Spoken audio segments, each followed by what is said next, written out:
I think there's a lot of concern right now of people in the Bitcoin community who think that the Bitcoin strategic reserve has somehow morphed into the crypto strategic reserve. I don't think that's what's occurring. The number one thing I'm paying attention to is not what are the announcements that are coming out. It's who are the people who are actually evaluating this. If we go back and we look at MicroStrategy, when they went and they bought Bitcoin with their balance sheet, they put 100% of the cash in only Bitcoin. They didn't put it in a bunch of other coins. They just put it in Bitcoin. But what did they do before they bought Bitcoin? They conducted a study. So they came out in their public filing and they said, hey, we have a lot of cash, about $500 million or so. We're considering putting this into another asset other than cash. We are going to look at land, real estate, gold, silver, Bitcoin, and a bunch of other things. And then only after they had evaluated all their options did they go and they bought Bitcoin. And so they deemed that Bitcoin was the superior asset, and they put whatever it was, $480 million or whatever into Bitcoin. What the US government and Trump have just announced is we're setting up a working group. That working group is going to evaluate a digital asset strategic reserve or stockpile. Wait, let me just pause you. When people say a digital asset reserve or something like that, is that just the same as cryptocurrency? What other digital assets are there other than Bitcoin and other cryptocurrencies? Well, that's the thing that everyone is freaking out. Too? No, everyone's freaking out because they think that the U.S. government is going to go and buy Bitcoin plus a whole plethora of other, assets. And why is that bad? Well, Bitcoin is the only pristine collateral. It has very unique properties. It is a decentralized network. It is created by somebody who we don't know who it is. It has a hard cap of 21 million. It is impossible for any one person or group to unilaterally change anything about Bitcoin. Even in the Bitcoin community, if all of the miners got together and said, we're going to go change that 21 million hard cap, they couldn't do it because they have to get the developers and the node operators on top of to agree. And so it's a very unique strategy and structure. And so that separates Bitcoin. Bitcoin is something that is different. Bitcoin is something that is unique. And Bitcoin ultimately is the only asset that we have seen that has continued to outperform over long periods of time against the other assets. So if you go and you look, you can pick time periods where Ethereum has outperformed Bitcoin or Solana has outperformed Bitcoin. But if you go and you actually take a look at denominated in Bitcoin terms, Bitcoin usually ends up being the winner. And so we've seen the Bitcoin ETH kind of relationship, for example. ETH is crashing against Bitcoin.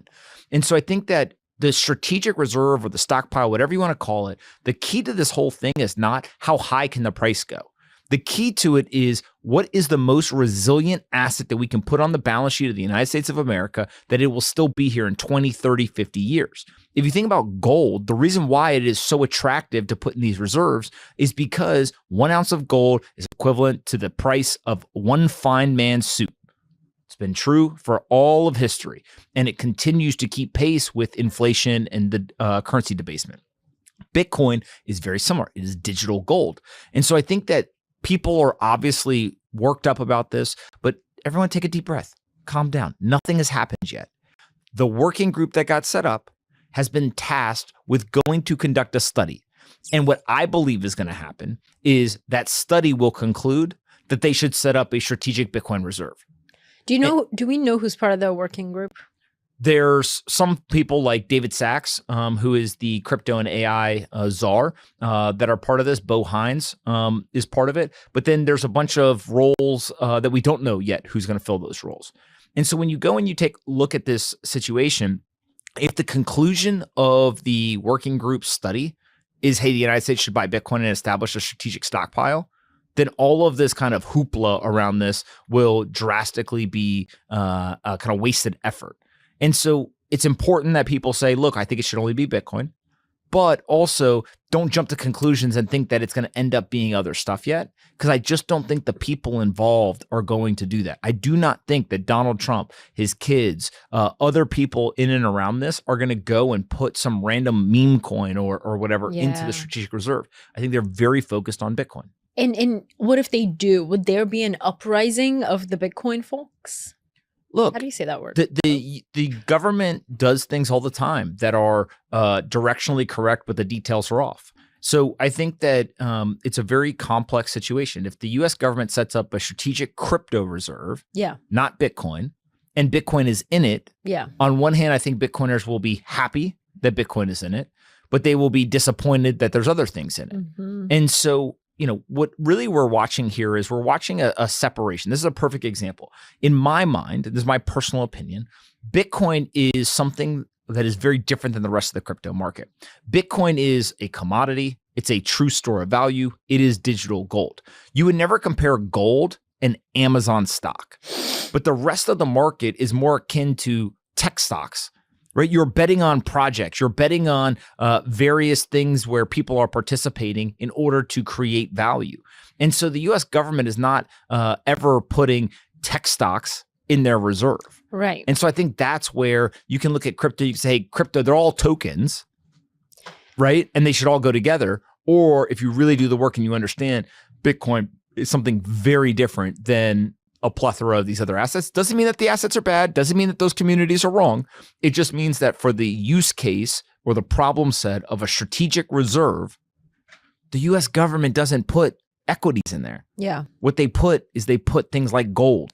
And Bitcoin is digital gold. And so I think that's why it should be the only asset that's in that reserve. Well, it matters. But if you look at like Scott Bessent is the Treasury Secretary that was just confirmed last night. And if you see kind of his viewpoint, he owns some Bitcoin.